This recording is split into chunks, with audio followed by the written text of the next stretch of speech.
Sixième, nous tirons vers la fin. Est-ce que tu es avare? Hein? Point d'interrogation. S'il y a des dépenses, tu trembles. Même pour payer ta dîme, tu trembles. Pour payer la dîme, même c'est un problème. Quand on dit contribution, il est prêt pour fuir l'église d'abord pour un temps. Quand on parle de sacrifice, il ne vient pas à l'église. Il tombe malade. Il ne veut pas entendre parler des dépenses. Ça le fait mal, ça le fait mal, ça le fait mal, ça le fait mal quand on parle des dépenses. Il tremble, il tremble, il tremble. Parfois même, quand on parle de certains trucs, il a mal au ventre, indépendamment de sa volonté. Il a mal au ventre, il a mal à la tête, il se sent mal à l'aise. Jésus dit, gardez-vous avec soin de l'avarice.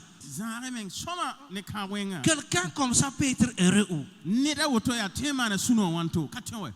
Ils sont deux groupes. L'autre qui sont immergés dans la malédiction.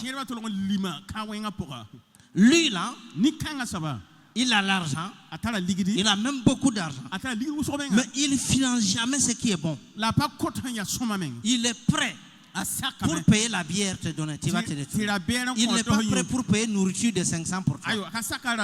Il est prêt pour payer l'alcool, tu vas boire, te détruire. Il n'est pas prêt à te soigner. Si c'est l'alcool, il peut payer 100 000. Tu vas boire, mais il n'est pas prêt pour te donner 1000 francs pour que tu payes la nourriture. Il est prêt à construire des chambres noires, à payer des voitures, des motos données à des putes.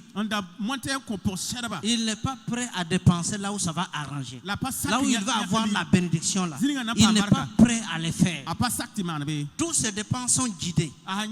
Ces dépenses sont guidées pour recevoir plus de malédiction. Là où il n'y a pas la malédiction, il ne s'aime pas là-bas. Il ne dépense pas là où il n'y a pas la malédiction. Il a son argent. C'est pour financer les mauvais projets. Il sème dans la malédiction pour recevoir la malédiction.